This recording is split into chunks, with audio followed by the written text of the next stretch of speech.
नमस्कार दोस्तों, हमारे चैनल पर आपका एक बार फिर से स्वागत है।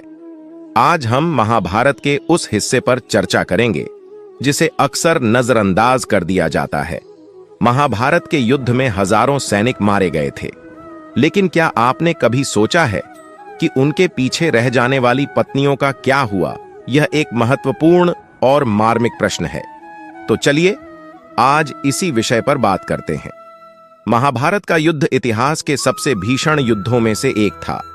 इस युद्ध में कई राजाओं, योद्धाओं और सैनिकों ने अपनी जान गंवाई, लेकिन उनके मरने के बाद उनके परिवार, विशेष रूप से उनकी पत्नियों का जीवन कैसे प्रभावित हुआ, यह एक गहरा सवाल है।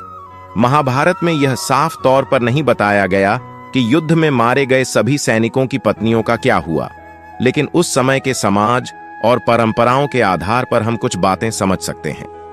महाभारत के युद्ध में लाखों सैनिकों की मृत्यु हुई और उनके पीछे रह गईं उनकी पत्नियां। इन महिलाओं के जीवन में अचानक अंधकार छा गया।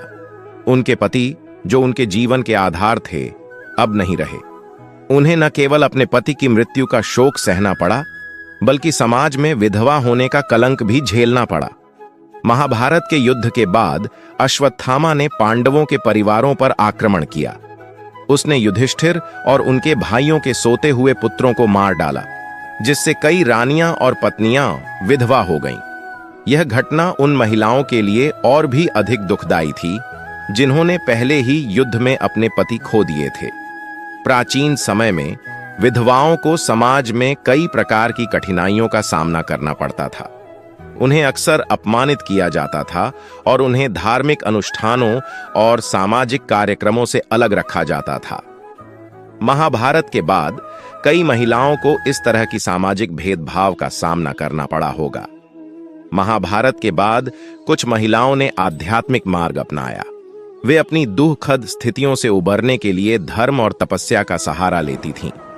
कुछ ने मंदिरों और आश्रमों में शरण ली, जहां वे अपना जीवन ईश्वर की भक्ति में समर्पित कर देती थीं। दोस्तों, महाभारत के युद्ध ने न केवल युद्ध भूमि में, बल्कि उन परिवारों के जीवन में भी गहरे घाव छोड़े जिनके प्रियजन इस युद्ध में मारे गए थे। इन महिलाओं की कहानियां हमें यह याद दिलाती हैं कि युद्ध का असली दर्द केवल योद्धाओं तक सीमित नहीं रहता, बल्कि उनके परिवारों और समाज पर भी इसका गहरा असर पड़ता है। तो दोस्तों, आज हमने महाभारत के उस पहलू पर चर्चा की जो अक्सर हमारे ध्यान से बाहर रह जाता है। उम्मीद है कि यह वीडियो आपको सोचने पर मजबूर करेगा कि युद्ध का असली परिणाम क्या होता है। अगर आपको यह वीडियो जानकारीपूर्ण लगी हो तो इसे लाइक करें, शेयर करें और हमारे चैनल को सब्सक्राइब जरूर करें, ताकि आप आगे भी हमारे साथ जुड़े रहें। मिलते हैं अगले वीडियो में, तब तक के लिए अलविदा।